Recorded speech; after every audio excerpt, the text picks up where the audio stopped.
पहले आप अपने बॉडी पोस्चर को सुधारें। जब भी आप बैठें आपने ऐसे कमर गर्दन बिल्कुल सीधी करते हुए ऐसे बैठना है। अक्सर रॉन्ग सिटिंग पोस्चर के कारण भी यह समस्या उत्पन्न होती है और इसमें हम सबसे पहले कुछ सूक्ष्म अभ्यासों को प्रैक्टिस करेंगे। ऐसे ही आपने किसी भी आरामदायक आसन पर ऐसे कमर गर्दन बिल्कुल सीधी करते हुए ऐसे बैठ जाते हैं और अपने दोनों हाथों को कंधों के समानांतर ऐसे सीधे कर लेते हैं और ऐसे अपने हाथों को ऐसे जितना आप तान सकते हैं ऐसे अपनी उंगलियों को ऐसे तानिए। श्वास अंदर भरते हुए ऐसे अपनी हथेलियों को ऊपर की तरफ स्ट्रेच करते हैं। 5 सेकंड ऐसे ही रुकते हैं और श्वास छोड़ते हुए नीचे। श्वास अंदर भरते हुए ऊपर और श्वास छोड़ते हुए नीचे। ऐसे ही आपने अपने हथेलियों को 8 से 10 बार अप डाउन करते हैं।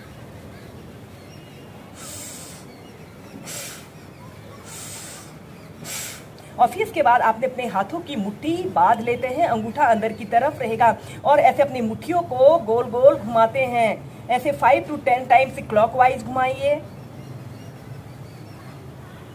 और फिर एंटी क्लॉकवाइज।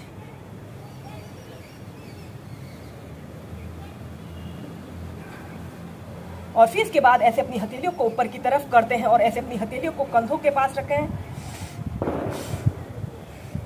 ऐसे ही 8 से 10 बार अब आगे पीछे करें और फिर कंधों के पार्श्व भागों में।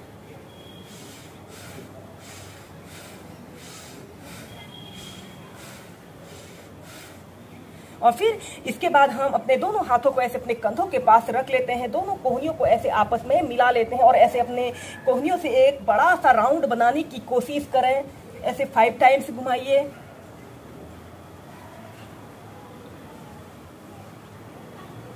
फिर एंटी क्लॉकवाइज।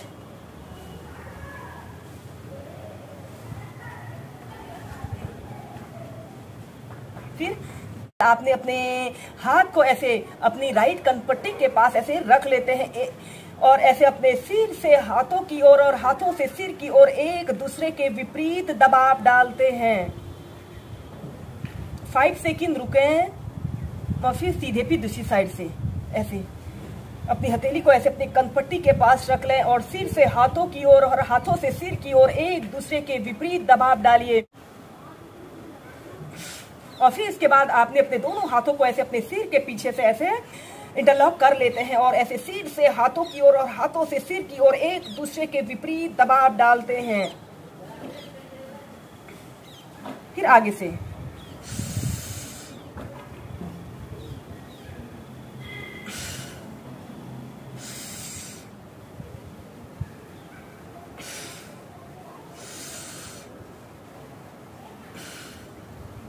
और फिर इसके बाद आपने अपने दोनों हाथों को ऐसे अपने सिर के पीछे से रख लें और ऐसे श्वास अंदर भरते हुए ऐसे अपनी दोनों कोहनियों को पीछे की तरफ स्ट्रेच करें।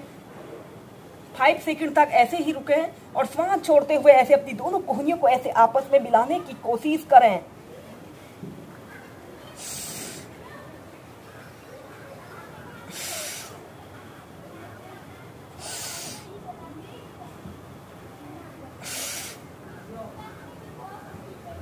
अब हम नेक्स्ट अभ्यास करेंगे प्लैंक अभ्यास को बहुत ही आसान तरीके से प्रैक्टिस करेंगे। प्लैंक अभ्यास एक ऐसा अभ्यास जिसे करने से हमारे संपूर्ण शरीर पर बहुत ही लाभकारी प्रभाव पड़ता है।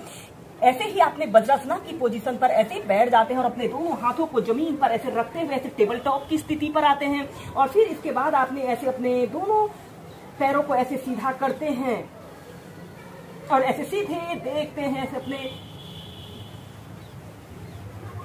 पूरे शरीर को बिल्कुल सीधा करते हुए 30 सेकंड तक ऐसे ही होल्ड करके रखते हैं। दोस्तों यह अभ्यास देखने में बहुत आसान लग रहा होगा, लेकिन अगर आप इसे होल्ड करके प्रैक्टिस करते हैं तो यह एक चैलेंजिंग पोस्चर है। इस अभ्यास को करने से हमारे कंधे, हमारे बाजू, हमारी पीठ, हमारी कमर, हमारे संपूर्ण शरीर की एक्सरसाइज होती है। यह अभ्यास हमारे संपूर्ण शरीर में ब्लड सर्कुलेशन को दुरुस्त रखता है। और फिर इसके बाद हमने ऐसे साइड प्लैंक की पोजीशन पर आते हैं। अपने शरीर का समस्त भार अपनी हथेली पर और अपने पैर पर ऐसे रखते हुए ऐसे अपने बाजू को ऐसे अपने कान के पास सटाते हुए ऐसे अपने शरीर को ऊपर की तरफ भी स्ट्रेच करने की कोशिश करें और किसी एक वस्तु पर अपने ध्यान को केंद्रित करते हुए 30 सेकंड से लेकर 2 मिनट तक ऐसे ही साइड प्लैंक की पोजीशन पर रहते हैं। ऐसे ही एक साइड से करने के बाद फिर दूसरी साइड से कीजिए। ऐसे सीधे देखते हैं, या फिर अपने दोनों पैरों के बीच में ऐसे आधे से 1 फीट का ऐसे स्पेस रख लें और फिर ऐसे अपने घुटनों को जमीन पर ऐसे रखते हुए ऐसे चाइल्ड पोज में रिलैक्स करते हैं।